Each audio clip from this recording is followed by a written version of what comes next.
Hello guys, good morning. Nandito tayo ngayon sa baba na yan pala ang ating nilinisan, no? Parang araw. Ayan. Ayan. Pero meron pa tayong natitira. Andun banda. Yan ang ating asikasuhin mamaya. Tapos natin kumuha ng kamyas. Kaya guys, teka, samahan niyo ako. Nandito lang yung ating kamyas. Okay. Yan. Ito, linisan pa natin to. Kasi ang dami pang mga dahon na natitira. Yan. Ito. Tanim to ng amo ko. Pinatanim sa akin dito. Pati yan. Yan. Kasi yan ang markot na mangga. Nandito ta. Oops. Ayan. Ayan o, nagladlagan na yung kamyas o. Ayan o, dami o. Kaya, samahan niyo ako sa ating pamimitas.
Ating pag-ibig na sa'yo.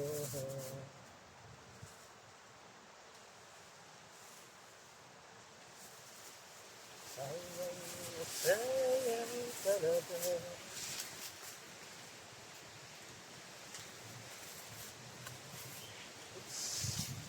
Puro laglag na lang sa kaba.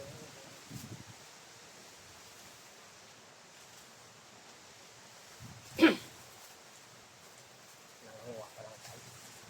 Nanguha tayo. Sa kamyas.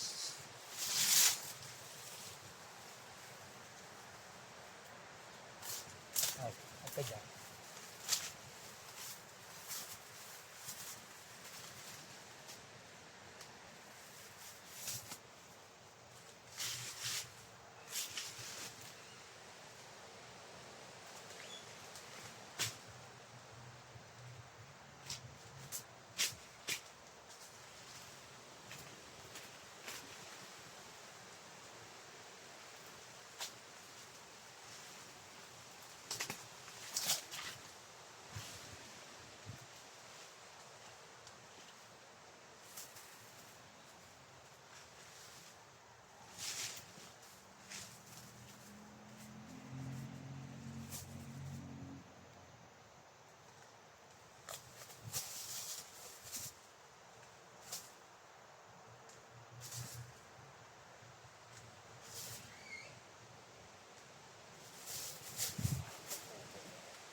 Kahit isang plastic din tayo.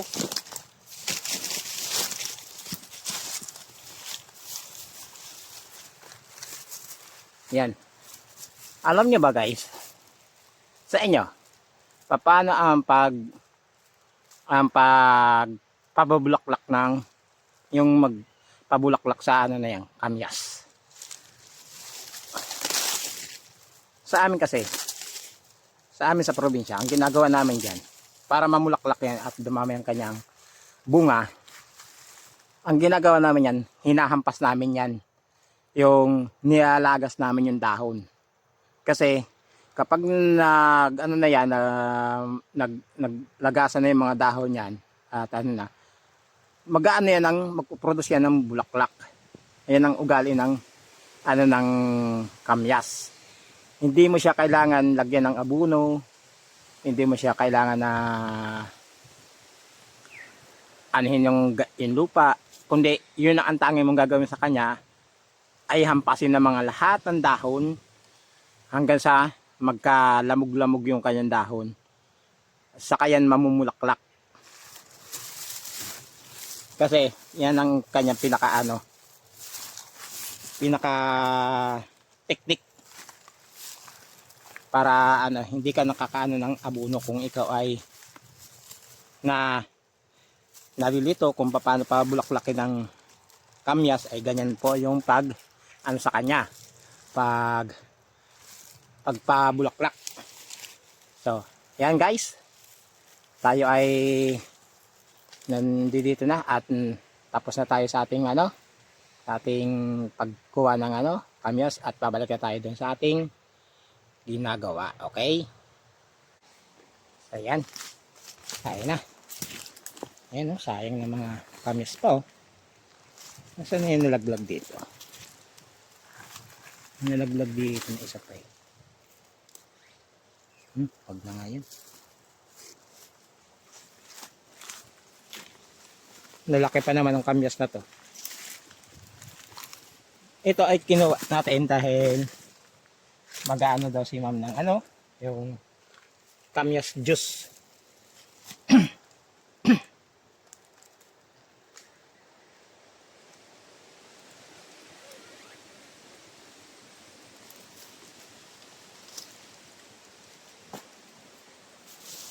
Ayan. So, ito yung ating dininisan. Dito tayo daw madaan. Ayan. Ito, mangga. Ayan. Ano ba to?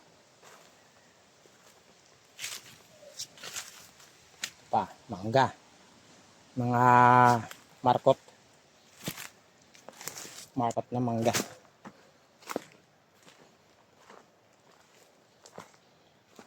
Ayan.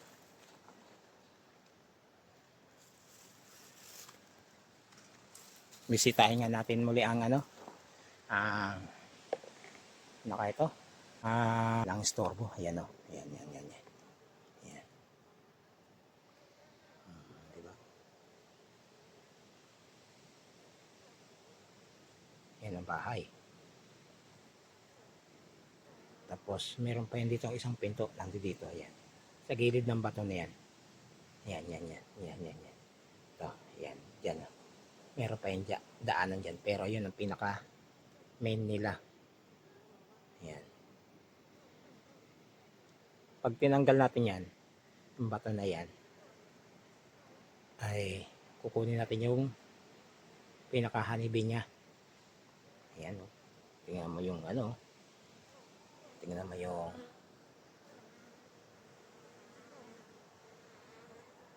yan, ang itim na. Di ba? Saya lang.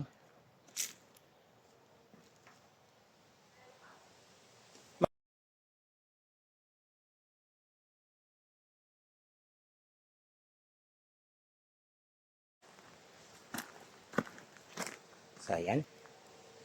Tinawag tayo ni ma'am.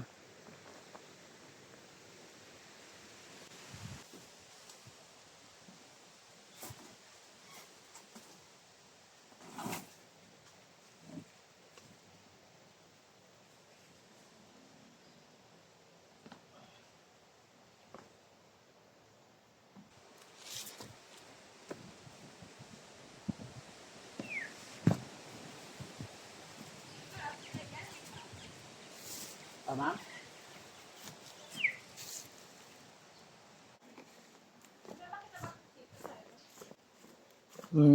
Medyo.